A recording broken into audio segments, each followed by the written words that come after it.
Oh, here you go. Hi. Well, I'm Judy Scott Lotwin for the Culture and Entertainment Committee, and I am just so excited to have you meet Betty Sytner. I have been privileged to go every Saturday to her ladies' circle. And I don't know how many of you have been to her book club or her movie clubs. How many of you? A lot of you. And I'm so happy she's doing this for men and women. Thank you. Well, let me tell you a little bit about Betty. Betty Sytner, together with her husband Barry, where is Barry? There you are. Barry, okay. Barry. Has been a resident of Williams Island for 7 years. She is thrilled to be speaking to our group tonight. Betty has lived in many countries and says Williams Island is the absolute #1 place. Betty has collaborated with industrial leaders and CEOs of Fortune 500 companies to help manage growing pains. For 10 years, Betty worked with the French government to help businesses in food and fashion industries develop their international operations. In Canada, Betty was Director of Development of Dilex, is that it? That's right. Dilex, one of the largest fashion houses in the country, and was at the forefront of business casual. Betty has lectured at business schools in France and Canada. And what has all this got to do with tonight's topic? Alchemy and the paradoxes of power. Throughout her career, Betty has been sought out for her creative approach in blending leadership concepts and spiritual principles for optimal results. Over the next hour, you will gain new perspectives on the dynamics of power and how to address the seemingly impossible. Ladies and gentlemen, Betty Sytner.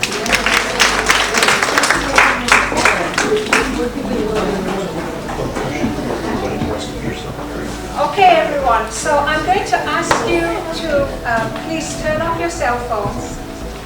And while I speak, I'm going to try and anticipate your questions.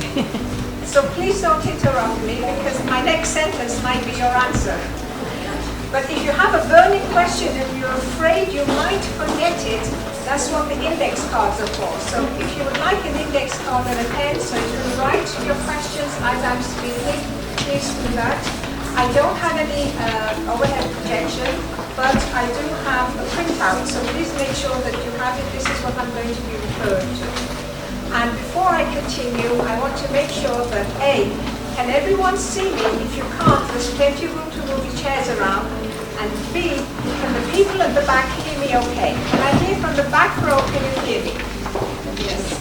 Yeah. The very back row, can you hear me? Yes? Great. Then I don't need the microphone. Okay. Should my voice drop a little, just wave, and then I'll be able to speak up a bit. Okay, tonight's topic, alchemy, is a bit of an unusual topic for someone with a business background.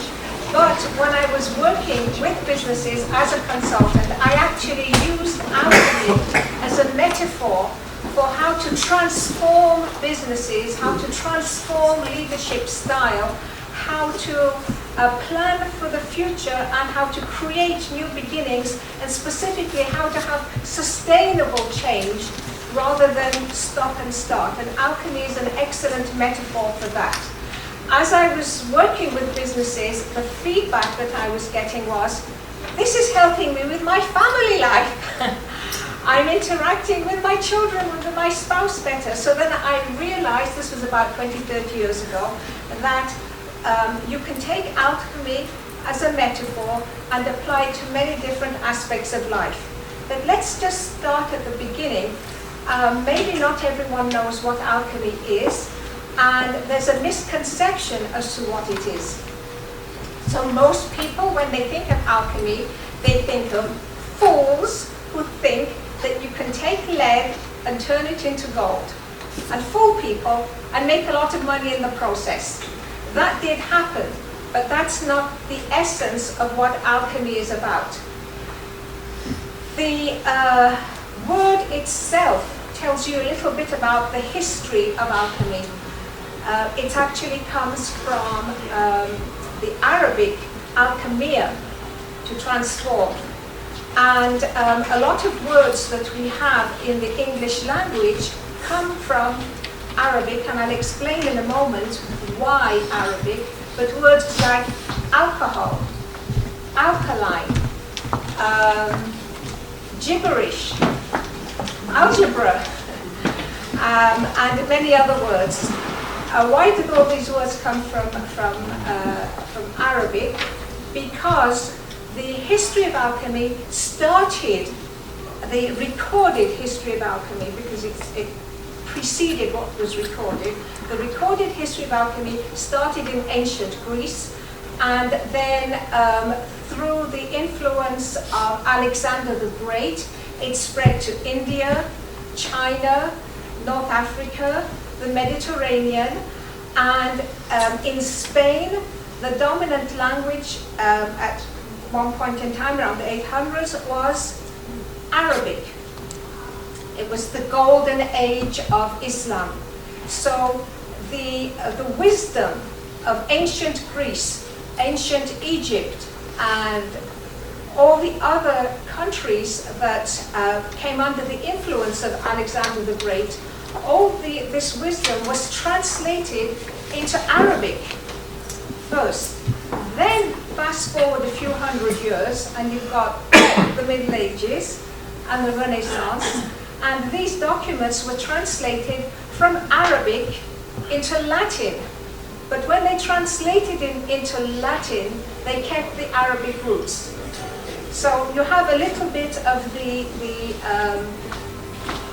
history of the evolution of alchemy. Now, our word chemistry also comes from alchemy. So, as I said, people tend to think there's this misconception that it's idiots who will try and hoodwink you. Give me clay and I'll give you gold, and give me money, and you're going back home with something that's anything but gold. So what was the actual philosophy of alchemy? The concept of the alchemists was that God is an artist. That's why alchemy is called the art of alchemy. And the goal was to imitate the creator. And this isn't something that alchemists came up with. It goes all the way back to the Bible. When we have, who is the creator of the universe? Is God. God is the creator. And then it is said later on in Genesis that man was created in the image of God. Great, if I'm in God's image, then I'm also a creator. And there is also a teaching that we are co-creators. We have the power to create, we also have the power to destroy. But we are co-creators. And the alchemists took this idea, so let's create. But the view of creation was one of artistry, that the world is beautiful, with the animals and the trees and the plants and the aromas. Therefore, God is an artist, and we will also be artists. But how do you learn to do this? There are many disciplines involved in alchemy. There's philosophy. Why are we here? What's the goal? What's the purpose? What's the meaning of life? How about the afterlife? What happens afterwards? How about immortality? So there's a philosophical aspect to it.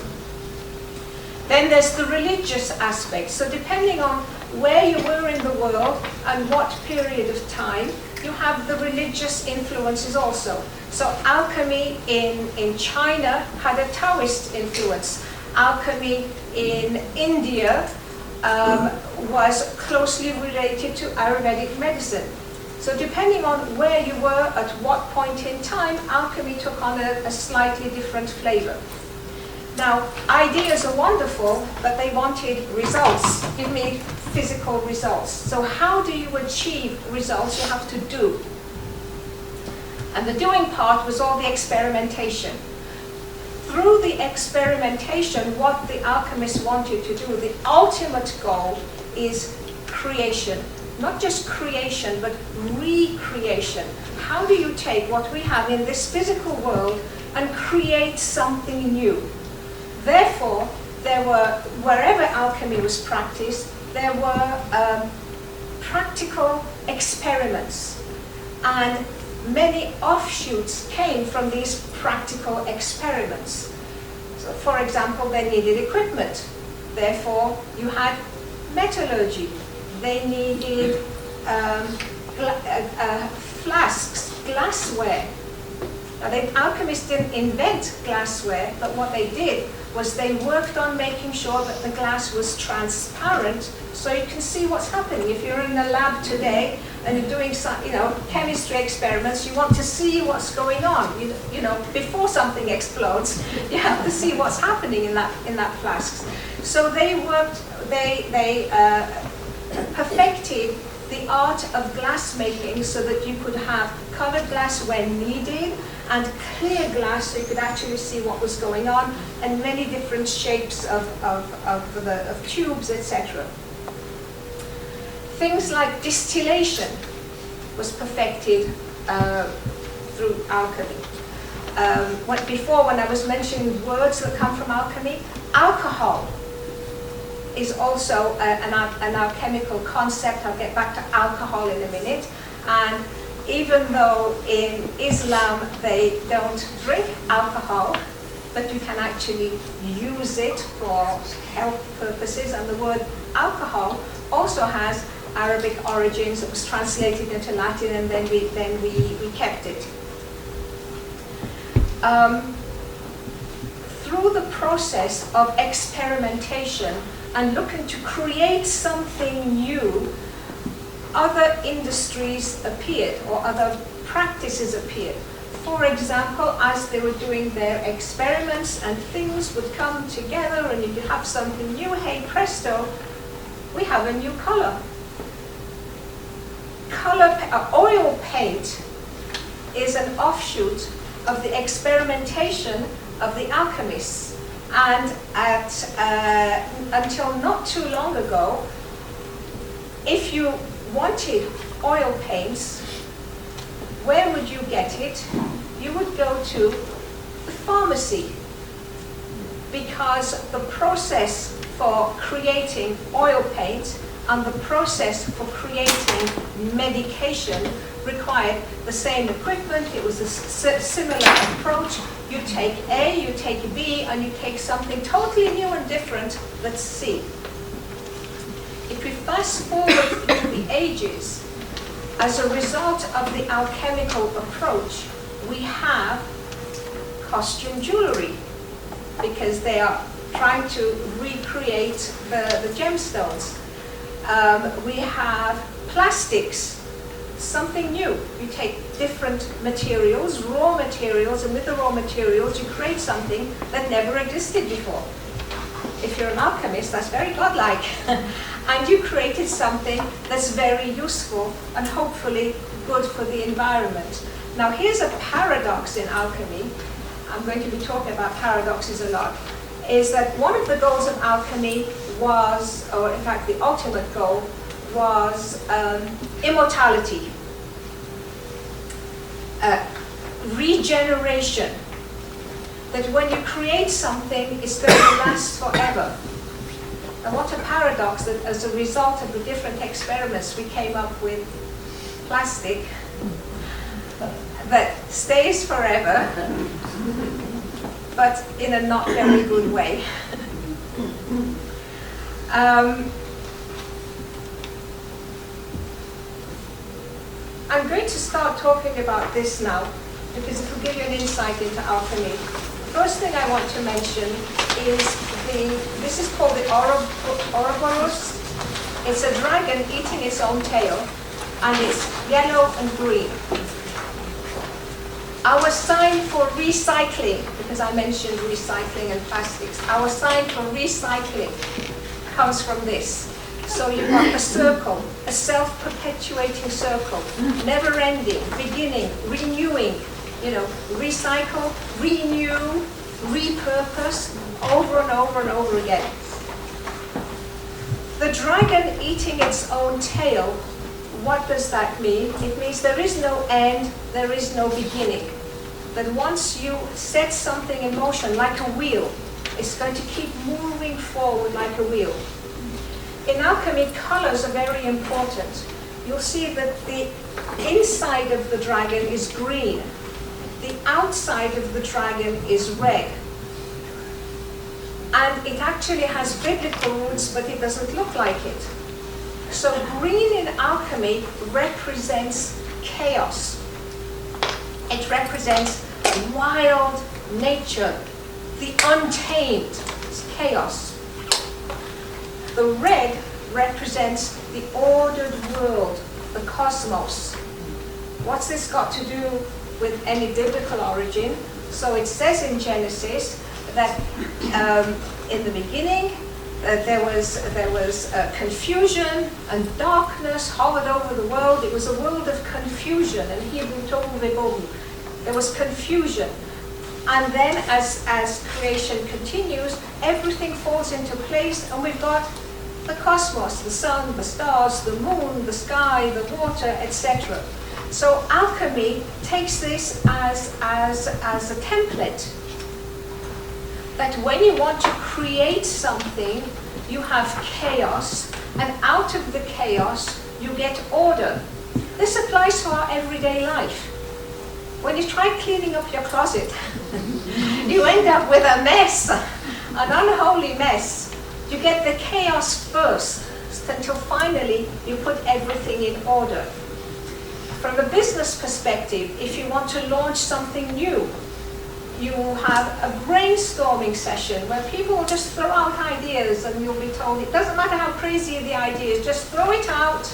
We'll take all the ideas, one idea will spark another idea, and then we'll sift and we'll filter and we'll come up with what's the best solution. So you have chaos, muddied waters. You let things settle and the solution will bubble up. I could continue with many, many different examples, but in life in general, when you want to create, the beginning is messy, and then you have something ordered that makes sense. This is paralleled in the alchemical way of doing things. I want to, before I continue, I want to go right back to the beginning when I was saying that alchemy, the record that we have from alchemy comes from ancient Egypt. And there are a few, I don't want to call them characters, a few figures that stand out. One of them is Hermes Trismegistus. And from Hermes we have Hermetic philosophy. We have the Hermetic seal. Anytime you have, you want to create something airtight in a lab, it would be called a Hermetic seal. That comes from Hermes, because when they did their experiments, things had to be very airtight.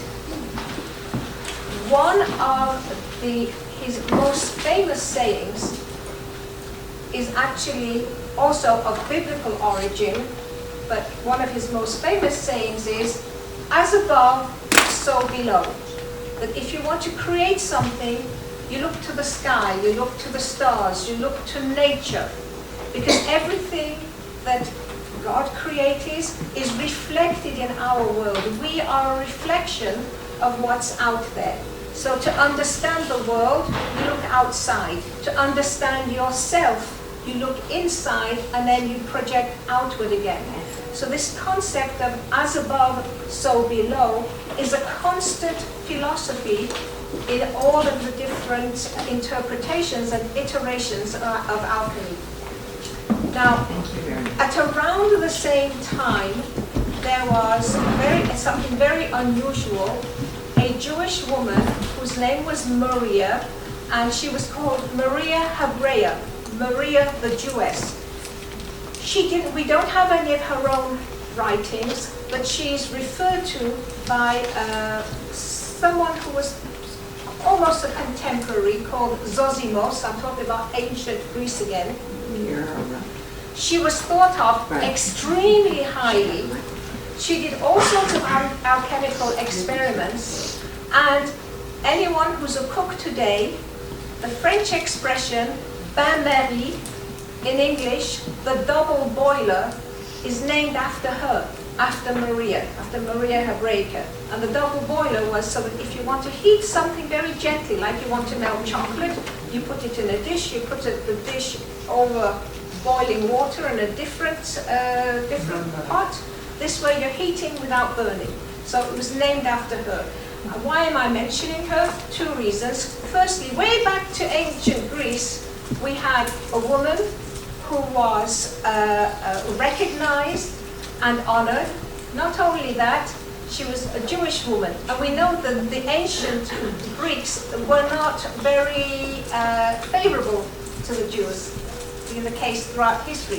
But here was someone that was so brilliant that she is mentioned in contemporary texts.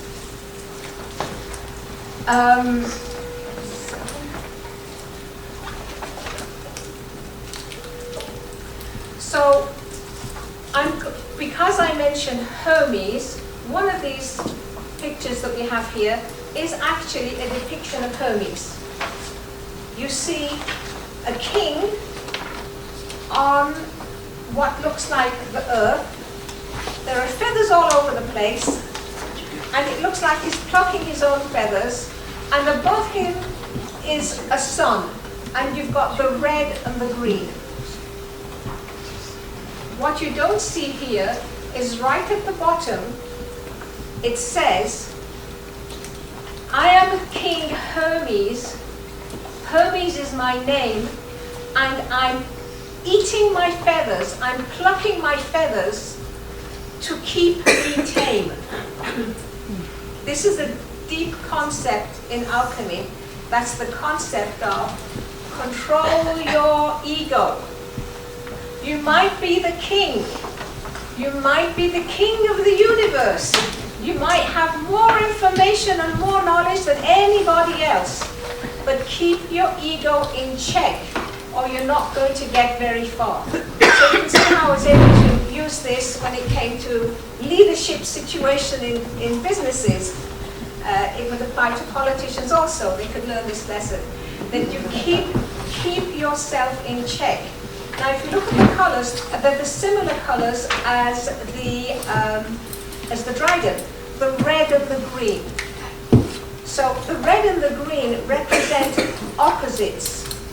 In order to create something new, you need two elements that are totally different. So if I take water and I add more water, I get water. If I take water and I take earth, I get fertile mud. I get something fertile where something can grow. So you take two opposites to create something new. That's why you have here the red and the green, and you've also got some yellow and blue, all different elements, earth, fire, air, water. You've got the four elements that's very important in alchemy. And the sun above is gold and red. Colors in alchemy have a very deep symbolism.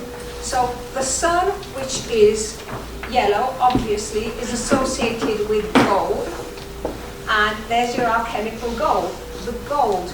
So the association with the sun is telling us that we're not just only talking about physical gold. Of course they were looking for gold. But we're not only talking about physical gold, we're talking about what's the highest of the high, what's the best of the best, what is the most sublime. That's what we want to aspire to. And the sun is red and gold because the red represents we've arrived. It's the solution.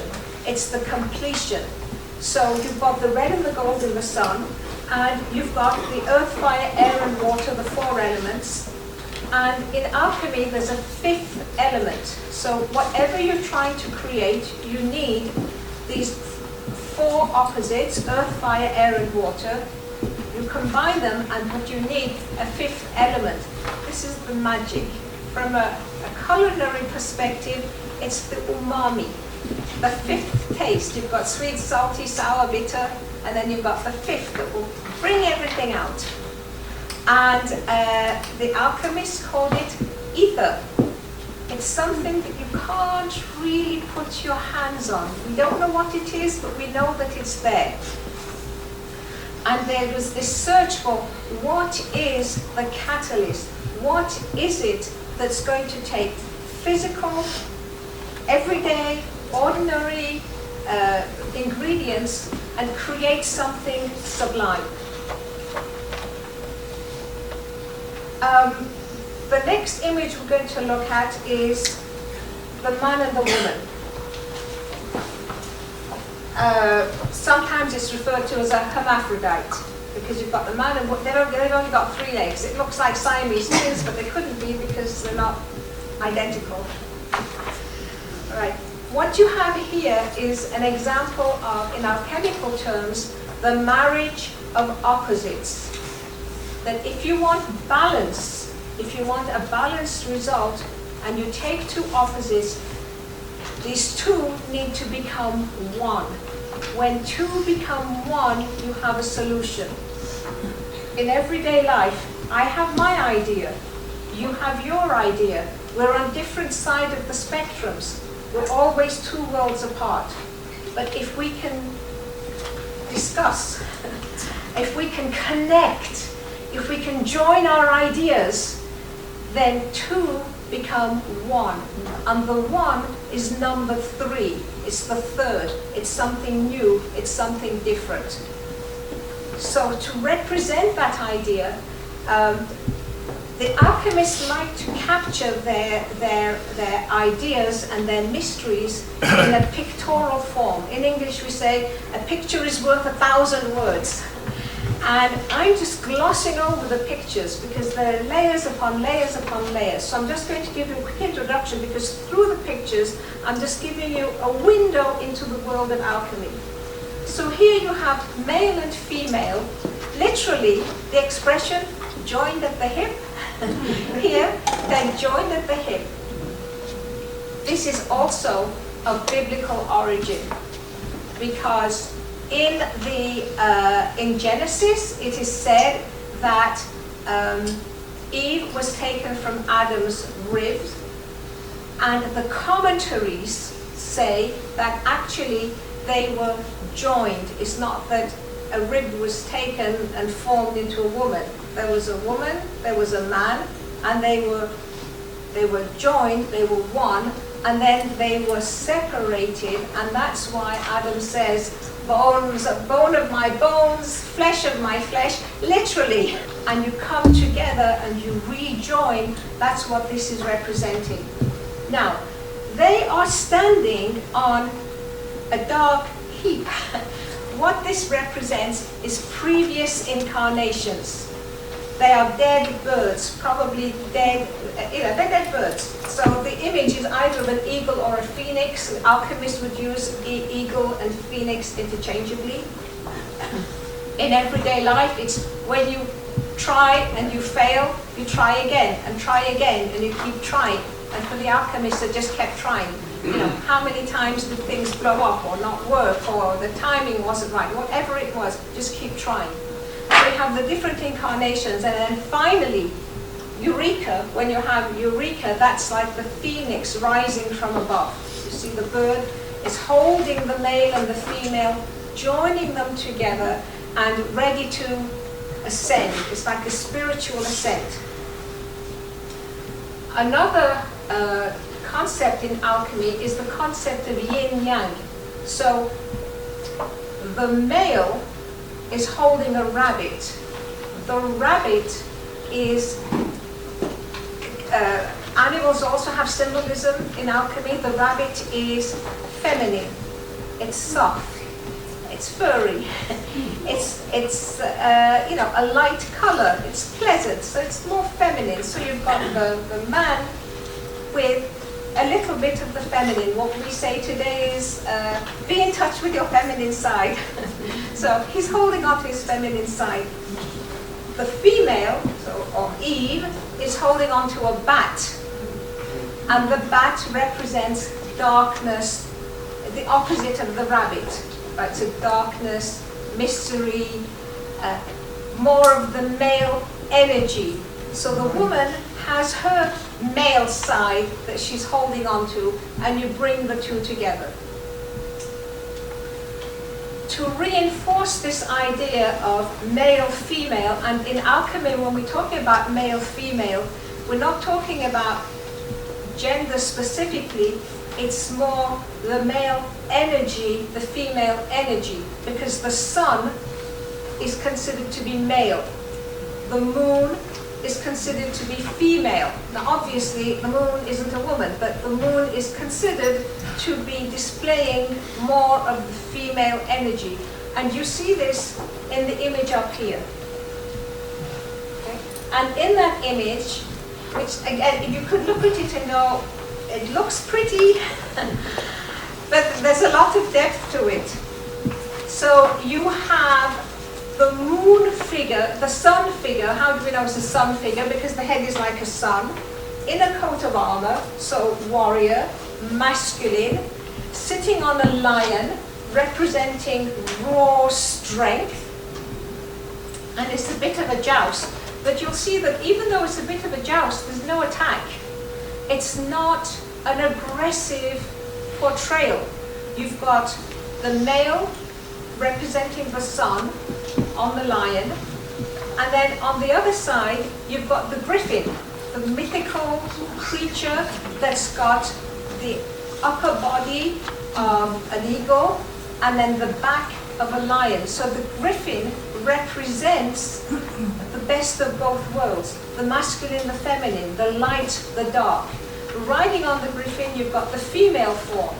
And what does she have on her shield? The sun. What does the warrior have on his shield? The moon. Again, think of that yin-yang image, and I remember I said alchemy had some roots in China also. And as I said, they're not fighting, but they're coming together. And if you look, they're what do you call it? What they're jousting with? What's that called? The lance, thank you. To me, the lance looks like the lightsaber from Star Wars. May the Force be with you. That when you have this balance of opposites coming together, you've got beams of light. Like gold, it's gold. You've got two opposites coming together, not fighting, but exchanging, and that's where you get the gold. That's where you get the metaphorical gold. Okay, now we're going to turn over to the back here. And what you have here is a representation of the alchemical world. This image is from around 1615. It was in sepia, that's how they made it. The image became so iconic that it was reproduced over the centuries, and they colorized it. But I wanted to show you the original, this is how it would come. So I'm just going to go over this, and it will give you more of an insight into alchemy. So in Latin, you've got in the big circles, earth, fire, air, water. That's the beginning. These are the four elements that make up our world. Then you have this big arch, the big circle. And in the big circle, you've got the astrological signs. Starting at the left, the lower left side, that's starting with Aries, and then going all the way around following the astrological calendar.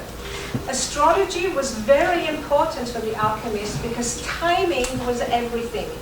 They did everything according to, the right time. This also has biblical origins because King Solomon in Ecclesiastes famously said, for everything there's a season. A time to sow, a time to reap, a time to laugh, a time to cry, a time to build, a time to destroy. the alchemists took that to heart, because there is actually a time to destroy, to break things down, to grind it down, and then a time to build up. So astrology was very important, and they would start in Aries, Aries being the spring, the propitious time for starting things. And in astrology, Aries is the first of the astrological signs. Underneath that, underneath the signs, you have little symbols. These are not the symbols of the planets. These are symbols for different elements. For example, if you go 3 up, you see the scorpion? Okay, so that's the sign for vitriol. I just thought I'd mention that. It's appropriate, scorpion, vitriol. The sign for Gemini, that's right under where it says conjunction. Okay, so the sign for Gemini is cinnabar, and cinnabar is a natural element that has within it mercury and sulfur. So, what do you call it? Gemini is a double, it's the twins, it's 2, and here you have something that is an amalgam of mercury and sulfur. I'm not going to go through all of the signs, but I just want to get to the point I'd like to make here. You see there are steps. At the bottom it says calcination, and there are steps that go up. These are the names of the different steps that the alchemists would use in their quest for gold. So they go up the 7 steps, which I'll explain, and at the top step you have an alchemical laboratory, and you have male and the female figure. It's hard to make them out, but that represents the result, the end result, the goal. I've achieved it. Now, what are the steps that you take from raw material to creating something new that's useful? So the first step is calcination. They would burn whatever it is that they would have. It would be subjected to extremely high heat. That's why you had to have the alchemical ovens. That's where the metallurgy comes in, and the tools for the ovens, etc. From a philosophical perspective, what does that mean for us? Calcination means break down the walls. Again, break down the ego. If you want to start something new, you can't hold on to the old. There's a saying, I am what I am. You can't change me. Okay, then you won't change. Be what you are. So if you want to be open to change, you need to, take off the armor. Be ready to start fresh. And it's hard. It's hard to do. It can feel like you're burning. It can feel like you're I'm not myself anymore. Who am I? So that's the calcination, the first step. The second step here, it says sublimation. And sublimation, once you have burnt, there is a release of gas, a release of smoke. When you let go of the past, when you let go of your burdens, you feel, I feel better. You breathe out. That breathing out is the release, is that air. That's the sublimation. The next step is solution. So once you have got rid of your ego, it doesn't mean you get rid of yourself. There is something left. When you burn something, there's ash or smoke. There's something left. Nothing disappears in this world. It may take on different forms. So what they would do is they would take the ashes or whatever was left, and then they would dissolve it in a liquid. Now you have something new. You started off with a solid that's burnt, and what the residue is then mixed with a liquid. This is the stage at which maybe different colors would appear because of the mixing. So now you have new elements, but it's the beginning. It's just, you don't have anything solid. You've just got the beginning of something new. The next step up is called putrefaction, or you could call it fermentation. So you have something new, but it has to develop. the same way as yeast has to develop. If you make bread with too much yeast, it doesn't smell good. I don't advise you do it. So the idea of putrefaction, rotting, and over-fermentation. What's compost? Compost is something that rots, and it's fermentation, and it doesn't smell good. But what's the purpose of compost? To have something new that you can grow things with. So you take your peel, okay, you put it in the compost, you let it all break down, it will liquefy, and then you leave it a bit, and then it will come together. Composting is an alchemical process, so those who have a garden, that's what you're doing. After the putrefaction, you have the step here that's called distillation, where you separate what's usable from what's not usable. So you take whatever you have left and you sift, you separate, you elevate the good. It's the step towards identifying what you're keeping and what you're going to set aside. And then the last step here, then you have coagulation. Coagulation is when things come together.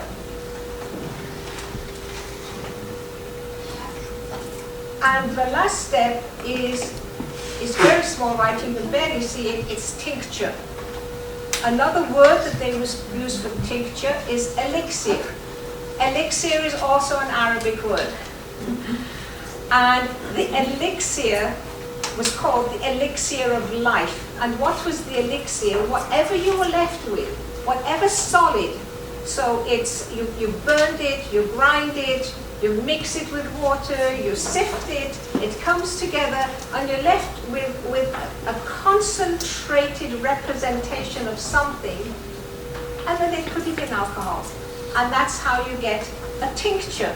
And most people here, I think, are aware of tinctures for medicinal use. So it's mostly alcohol, but the active ingredient is something that's been through an alchemical process. And alcohol was extremely highly considered. The reason why it was called the elixir of life is because alcohol represents the coming together of two opposites. It's a liquid, it's water, but it burns like fire. Alcohol is the water that burns. The coming together of two opposites, you just created something new. So again, it's a symbol of when you take two different people, situations, businesses, philosophies, politics, totally different, but you go through that effort of all these different painful, slow steps, and the timing needs to be right according to astrology, then you end up with something that will give you life. Again, if you go back to, let's say, Jewish origins, not necessarily biblical, we do l'chaim with alcohol, not with wine, with alcohol. For those of you who've seen Fiddler on the Roof, when his daughter's getting engaged, and all the Russians and the Taliban, they're singing, let's drink l'chaim, l'chaim to life, etc. Okay, it's with alcohol, with hard alcohol. And hard alcohol is what the alchemists used. So, I'm going to take this image and I'm going to do something unusual, which is I'm going to show you that Leonardo da Vinci was also influenced by alchemy. It is a fact, actually. Not only was Leonardo da Vinci influenced by alchemy, but Sir Isaac Newton was also. He kept it hidden. And after he passed away, his private collection of writings and books were discovered. but it was sat on because it was thought it might not look too good if people find out that the great Sir Isaac Newton was an alchemist. So you have Isaac Newton was an alchemist, and I'm only mentioning a few. There's big figures from all over the world. Leonardo da Vinci. Most people are familiar with this. I didn't give everyone a photocopy. But what you have here is a circle and a square. Think back to the dragon, the circle. The circle represents the cosmos. The circle represents the spiritual world. The circle is the world created by God. And what's the square? The square is our world, what we create with our tools. We create houses, we create cement, we create, alcohol. All the things that we create is represented by the square. And if you look here, earth, fire, air, water, in alchemical depiction is always in the four corners of the world. So you've got the circle and the square, and Leonardo da Vinci depicts his man almost as a tree. So the feet represent the roots, the arms represent the branches, the hair represents the leaves. In Deuteronomy chapter 20 it says, man is like a tree. And what can we learn from trees? It also says you have to respect trees, and you don't cut down trees wantonly, we don't waste, we have to respect everything, which is another alchemical philosophy. You don't waste, you respect your materials, you respect your ingredients. Now what was Leonardo da Vinci showing with the arms like this, the arms like that, is that man is what joins. We, humans, we have the power to join above and below. Go back to what Hermes said, as above, so below. But we make that connection, otherwise that connection will never be made. A bird won't make that connection. We make that connection, but only by reaching out. You stand there like this, in your bed and do nothing. What results will you get? Nothing. But you reach out to the tools that you have. You reach upwards to the sky for your spiritual inspiration. You bring everything together. The other thing that this diagram has is that it's got lots of triangles. That the feet, the legs form triangles. And in Leonardo da Vinci's pictorial compositions, the triangle and the circle are very important. So these are just clues to his interest in alchemy. Now, alchemy has also played a part in our culture, in movies. And I'm going to cite a few movies to finish off. So I'm going to go back a while. Do you remember El Cid with Charlton Heston and Sophia Loren? Goes back a while. Okay. But it was the time of the golden age of Islam, took place in Spain. El Cid represented the Christianity, and the Moors represent, the Muslims. And there's a fight, there's a war, the Christians want to take over Spain again. And I'm coming back to the point I want to make is kingship and power and leadership. So El Cid is a warrior, and he has his sidekick is Sophia Loren. She's the rabbit, the soft one, the nice one. And on the night of the final battle in the movie, he dies. He's a historical figure, but the movie was changed a little bit.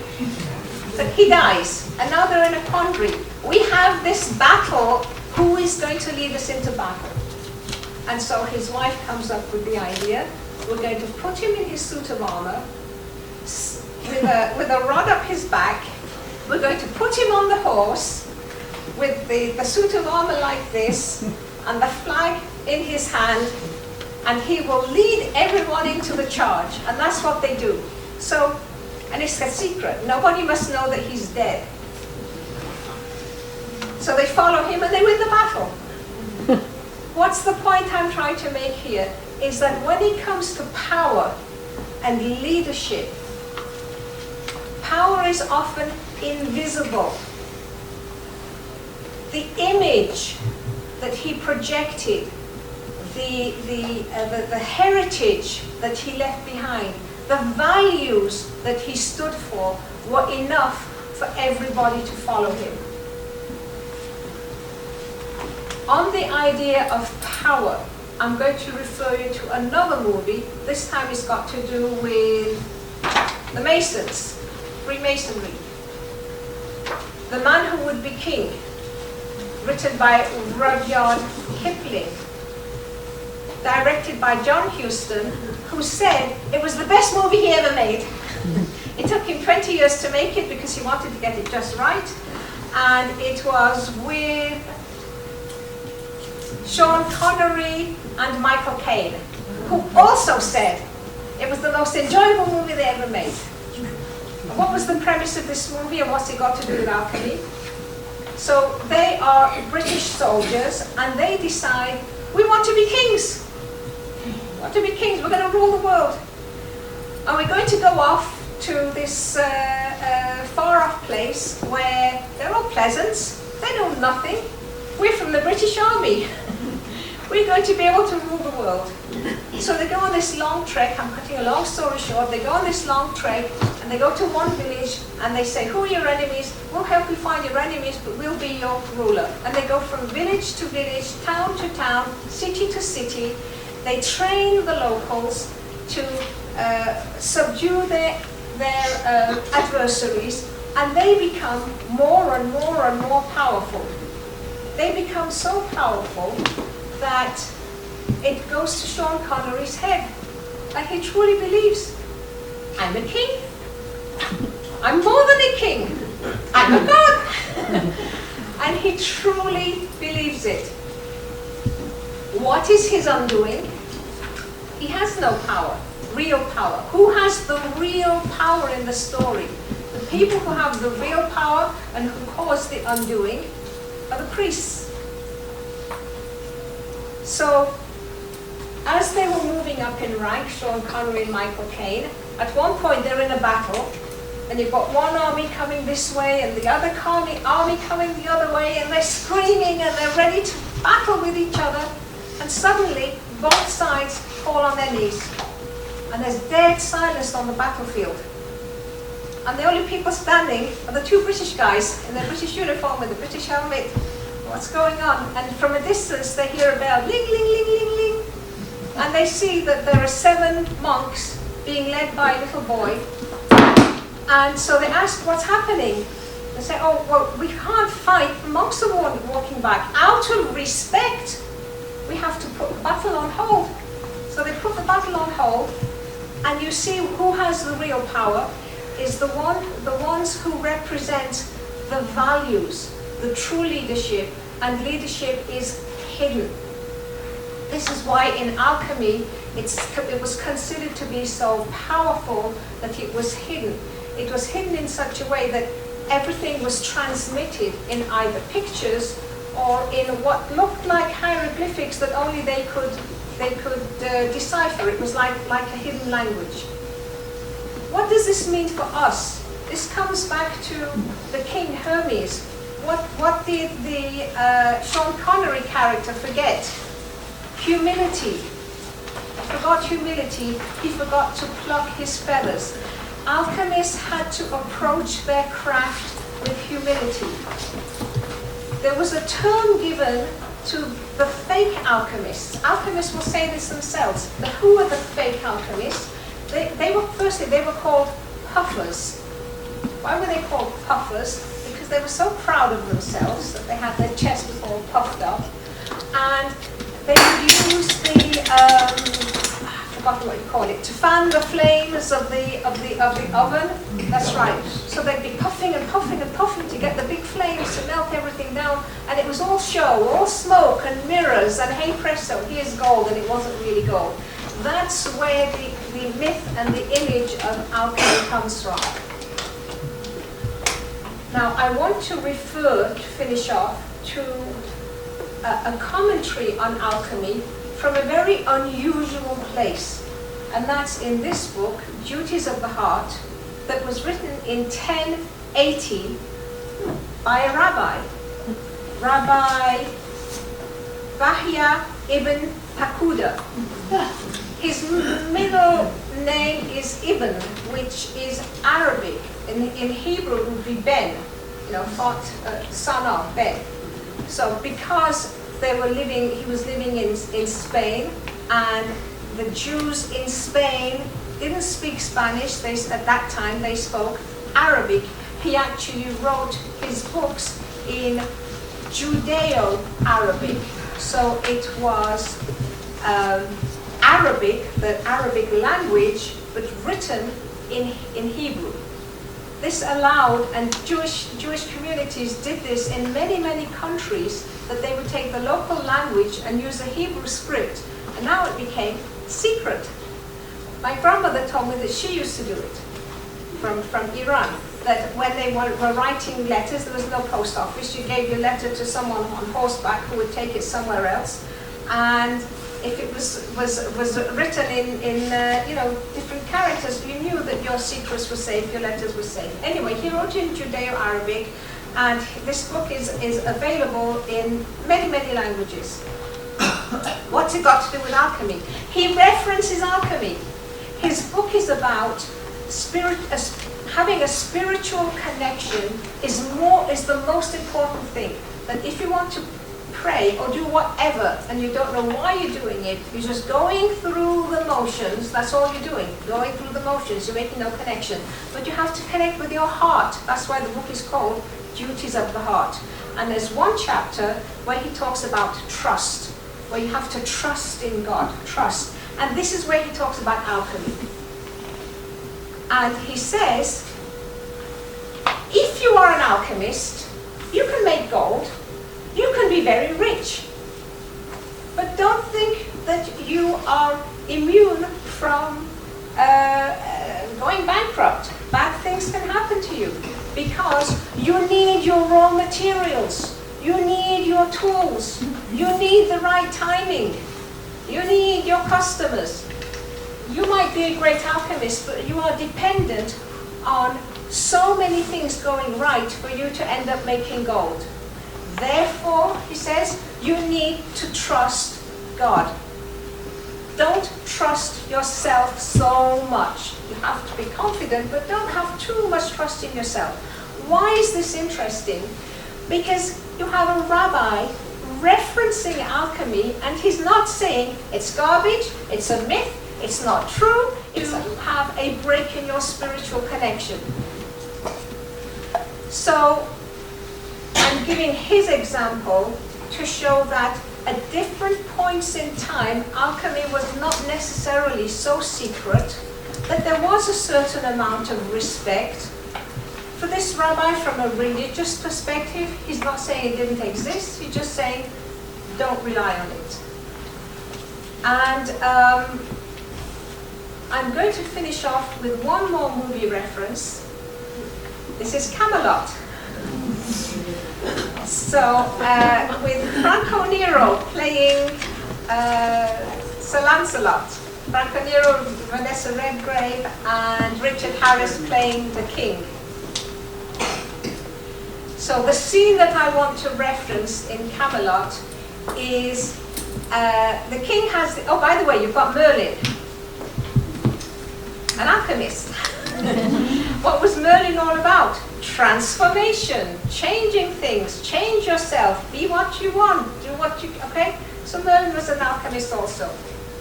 And King Arthur decides, I need a round table, I need the best of the best. So in the movie you see homing pigeons being sent out all over the world with a message, the best of the best is needed to come and join King Arthur. And Sir Lancelot gets this message and he breaks out into song. And the lyrics of this song are beautiful. It's a great movie to watch, and if you don't want to watch the whole movie, you just look up Franco Nero's song in Camelot. Now he sang more than one song, but this one in French, he's singing it in French because he's a Frenchman in the movie, even though he was Italian.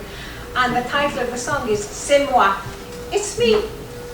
And in the song he's going, I'm the one. It's me. It's me. I'm the best. I'm going to be the savior. The king won't be able to manage without me.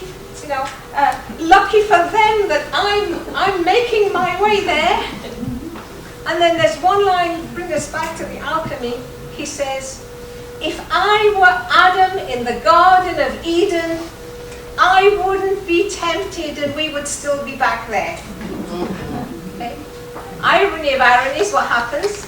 He meets the queen, he's tempted, and that's the end of Camelot. So we should all in life just be vigilant. The hardest thing to do is to maintain a healthy ego. Recognize the power that we have to create and change and transform. But don't fall into the trap of, it's me, c'est moi, tis I. So always be cognizant that even with a crown on your head, you need to be plucking your feathers to keep yourself in check.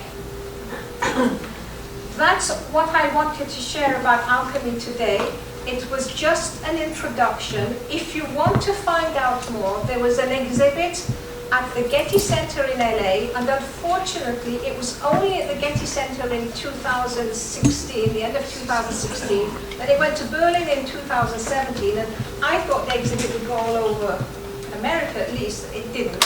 It's a shame. But you go online and you put the Art of Alchemy Getty Museum, and you will have a treasure trove of information, a lot.